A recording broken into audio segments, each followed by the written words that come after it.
pirmas buvo tikslas praeiti pirmą tavo etapą, nes jisai, man rodės, yra baisiausias ir susidurti su savo tom baimėm.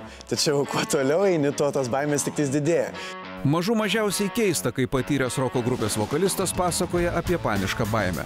Nes Paulius visai nepanašus į dėl kiekvienos smulkmenos besijaudinantį verksnį. Man pačiam tai yra didžiulis išbandymas ir didžiulis savęs atpažinimo kelias toksai. Ir vis galiu susidurti su savo sienom, lubom ir jas praplatinti. Tu esi pakankamai ryškus, o visa kita jau priklausys nuo tavęs, kaip jau ten tau pavyks. Tikiuosi pavyks. Vos pasirodė scenoje, Paulius pasinaudojo pačiu stipriausiu – droviojo flirtuotojo koziriu. Ir jam pavyko. Labas. Sveiki. Mano vardas Paulius.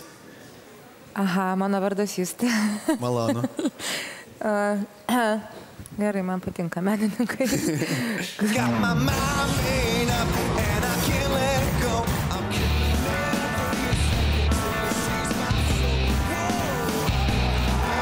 Noriu tau pasakyti, kad tu turi X faktorių. Ačiū.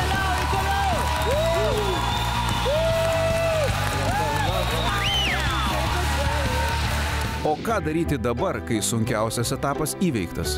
Ar likęs kelias iki X Faktoriaus finalo Pauliui bus tik lengvas pasivaikščiojimas?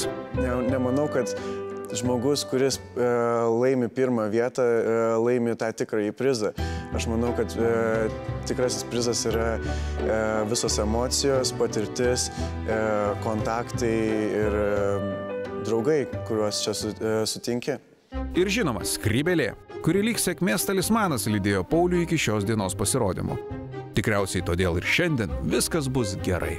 Kai lipsiu ant scenos, tikiuosi, kad parodysiu, ką galiu. Ja. Sėkmės, pirmin, pažadink visus.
Šaunuolis. Gerai, va. Šaunuolis.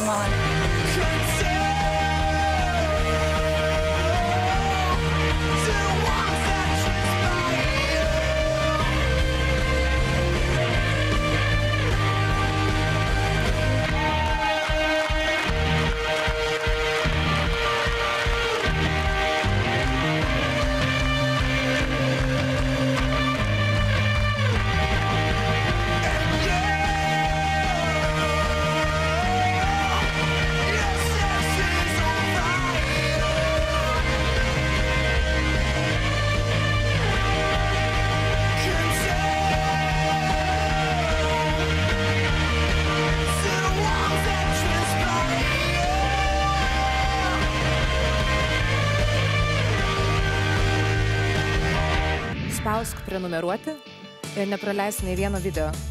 Daugiau apie X Faktorių rasi naujienų ir pramogų portale tv3.lt.